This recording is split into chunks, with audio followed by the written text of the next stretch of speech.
Hello and welcome to Forgotten Sitcoms. It's Gareth here. Today I'm going to be talking about the evolutionary missing link between the young ones and Bottom, which is Filthy Rich and Catflap.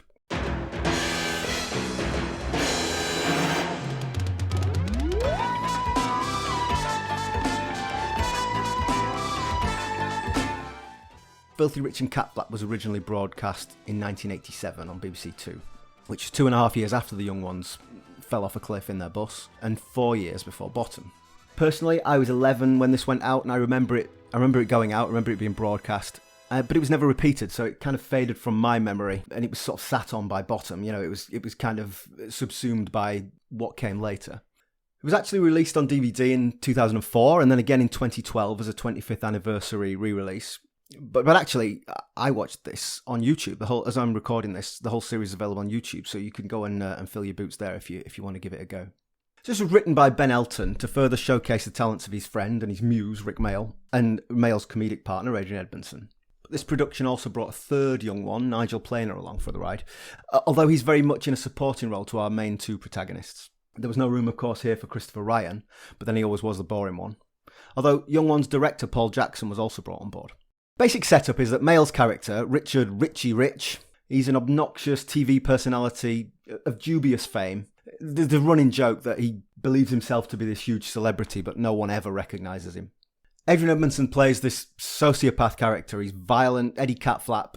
We're told that he's Richie's bodyguard, but he never seems to do much bodyguarding. He's a chaotic drunk. He's grifting from his friend, he even blackmails him a couple of times. Generally takes advantage of Richie's delusional grandeur. Nigel Planer's character is Ralph Filthy. He's Richie's manager. At best, he is incompetent, but at worst, he's a walking, talking yew-tree. He personifies the sleaze of those sort of stereotypical backroom industry types. He's physically grotesque. There's all dandruff everywhere and cigarette ash all over him. Just the way he talks, every line is sordid and grotty. I'm beginning to have second thoughts about this whole all publicity being good lark. I mean, I've been in the business a long time. I can remember when Andrew Gardner blew off on news at 10. Bong. Good evening, this is the news. Tense moment. The nation held its breath. So did Anna Ford, I'm told. Okay, let's have a look here at the evolution from the young ones. As I said, it's the same creative team, and it's got that same anarchic, convention-busting attitude. It's all a little bit self-consciously postmodern. There's a lot of breaking of the fourth wall. They play around with reality by speeding up the action. There's a lot of explaining the joke, explaining the mechanics of comedy. And then we also see them mock the very notion of a studio-based sitcom by actually showing the studio and mocking it. Ready, Eddie? Ready, ready. Let's go. Right then. Blimey, the news agents has got a lot closer since we moved into a smaller studio. Shut up, Eddie, shut up. You're spoiling the magic for everyone. Oh, look, the news agent. Eddie Catflap, in particular, he feels like a slightly more grown-up version of Vivian. He's violent, he's psychotic, he's selfish, he's completely charmless. It's inconceivable that Eddie Catflap would be able to hold down a job. It's barely even believable that he'd be outside of an institution. But of course, in this scenario, his employer is so bone-crushingly stupid that he gets away with it. Mayall's character feels like what might have happened if Rick from the Young Ones had accidentally fallen into a media career and had some sort of brain surgery that separated him from any last vestiges of self-awareness. Nigel Planer, in contrast, he's playing a totally different character. It's hard to imagine Neil ever becoming Ralph Filthy, no matter how much lentil stew he ate. One oddity of this is that Filthy Ralph, he's very much an ancillary character. There's a few times he actually appears on his own at the end of a telephone, and I wondered if Nigel Planer perhaps had some scheduling difficulties, he was busy doing something else, and he wasn't available for all of the filming. Yeah, no, don't shout, daughter, don't shout. There's only so much an agent can take after only one bottle of aspirin. I reckon if you asked Ben Elton, he would probably tell you that Filthy Rich and Catflap is a satire. And I suppose it is, but it feels pretty ham-fisted at times. The main target of the satire is this dubious world of celebrity, and here I will give credit to Ben Elton, because we sometimes think that this world of celebrity culture began in the 90s with Big Brother and all the dancing programmes. But this is Ben Elton getting stuck into that idea of vacuous celebrity long before it was cool. Richie is an actor-celebrity who never appears to do any acting, but he lives all the affectations and trappings of celebrity. If this were made now in 2021, Richie would be on a never-ending carousel of jungles and ice rinks. But in 1987, the equivalent to that was the panel show Ooh, Sounds a Bit Rude, which is obviously a thinly veiled cartoon version of Blackety Blank. Now, the rules of the game, like the members of the panel, are very, very simple indeed. I read out a sentence which sounds a bit rude, and then my good friends here have to laugh dirtily, but then have to come up with a clean version. For example, I never impress the girls because I've only got a tiny... Oh, penis! In that episode, Game Show, there's a dig at the art world. It features some great guest appearances from Stephen Fry as an art collector and Hugh Laurie as his manager. And the joke is that Eddie becomes this collectible artist after Fry buys a puddle of his vomit. To be honest, this feels like a bit of an easy target, but it also shows a sort of lack of self-awareness. They're essentially saying, people are really stupid for treating any old tat as art, but they are at the same time producing this sitcom. Could we call it art? But they are producing a sitcom that, to be generous, let's say it doesn't follow the traditional structures of the form. And this is where I have a bit of a problem with Filthy Rich and Catflap. There's just so many times where it feels cruel and bullying. I don't mean the casual violence of the characters towards each other. That's not what I mean. But I mean in this dismissive attitude that they have towards older, what we might call legacy comedians. This swipe at the generation before, it's just not funny. I mean, there's no humour in it. It's just vicious. It just feels nasty. It feels like an axe to the groin. Look, if there's one thing I hate in British entertainment more than you, it's that vast army of ex-stand-up comics who did one half-funny gag on Sunday night at the London Palladium in the middle 60s and have made a fortune doing game shows ever since. Oh, good evening! And your name is Cynthia, and you'd like me to patronise and humiliate you on the off chance of winning a cheese maid.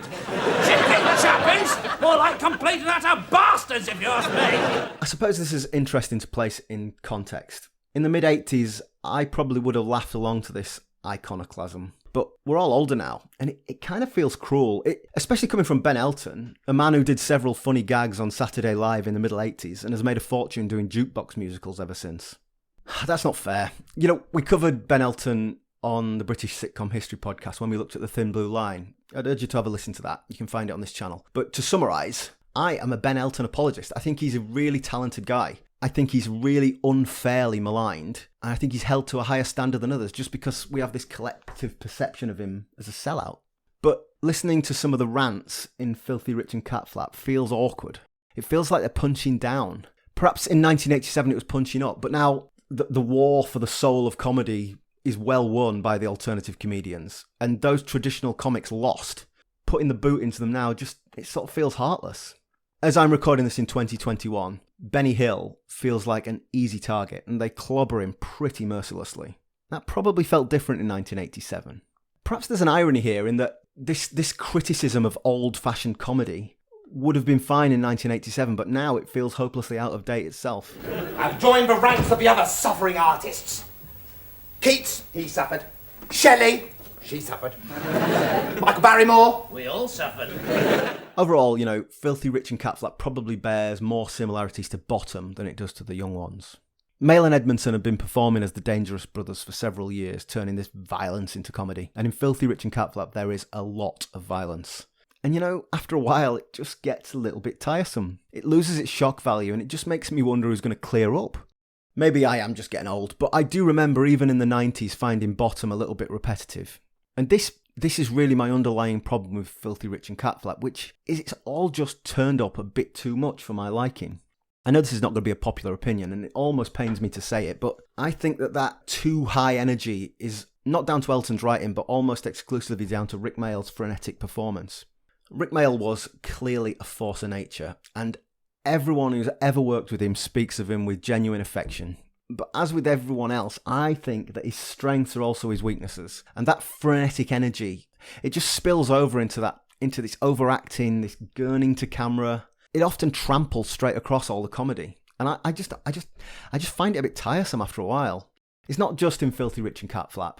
Here's a clip of Rik Mayall appearing on Wogan in 1984. And the comedy's all derived from his delivery rather than the material. The jokes, if you wrote them down, they're not good jokes, but they work. They work because he makes them work. Knowing me is a bit like being on the road with the Who. Actually, in fact, one of my friends said that to me the other day. He said, hey, Rick, knowing you's a bit like being on the road with the Who, isn't it? I said, with the Who? Straight off the top of my head, I hadn't planned to say it or anything. I was mad, I don't care. Now, I was just criticising iconoclastic bullying and pulling down of old-fashioned comedians, and I don't want to do that same thing to Rik Mayall now. I understand that Rik Mayall is much loved. This is just a subjective opinion. I just find it a little bit too much. And after 3 hours of Filthy Rich and Catflap, I'd had enough. I just felt like I was being verbally slapped around. I know. That is the point. And look, if you are a Rik Mayall guy, then Filthy Rich and Catflap will give you what you want. It is Rik Mayall turned up to 11. Let me end this review with a couple of positives. Firstly, the set dressing. I absolutely loved Rich and Eddie's home. It's chaotic splendour. There are pictures on the walls of Tarby, Wogan, Little and Large, even Mike Reed, but not that one. There's battered furniture with just horrible stains on everything. Inexplicably, there are car parts strewn around the place. There's a rug that looks like a pizza. There's a stage door sign over Richie's bedroom, which is quite splendid. Something else that I really enjoyed was they have this affectation of abbreviating things. It's this kind of industry speak that they employ, and it makes themselves sound more sophisticated. So when they're sitting at home, Richie laments, "Oh, the hours are not exactly charging by at the mome." Oh, this is ridiculous. We'll never get gainful employment this way. And if we don't, the judge will send us back to prison. I know what I'll do. I'll phone Filthy. He's my agent. It's his responsibility to get us work. He's in prison under sentence of death. Selfish bastard. I don't really know where this tickled me, but it was just kind of peppered in at the right level and not overdone, and I appreciated that they'd gone to the trub. Last thing, I had really good fun spotting this who's who of British comedy who appeared as guest stars. In only 6 episodes, there were loads of them. I clocked Harry Enfield doing a really bad Brummie accent, Chris Barry being furious at Richie, and, well, I felt his pain. We had Fry, we had Laurie. John Bird, who was doing a Rupert Murdoch impression that was so accurate, I am amazed the BBC lawyers let it through. Brian Croucher off of EastEnders, Barbara Windsor off of EastEnders, Anne Diamond as herself, the Nolans, Midge Ure, Linda Bellingham off of the Oxo adverts, Michael Redfern off of the Oxo adverts, Helen Lederer, who is a 1980s and 1990s British comedy legend, Hale, Pace, John Wells playing a hanging judge, literally, a clean-shaven and youthful David Baddiel, with Ben Elton over his shoulder, Mel Smith playing a dissolute BBC producer, Arthur Smith playing a murdered milkman, and Jules Holland playing the piano with his top off.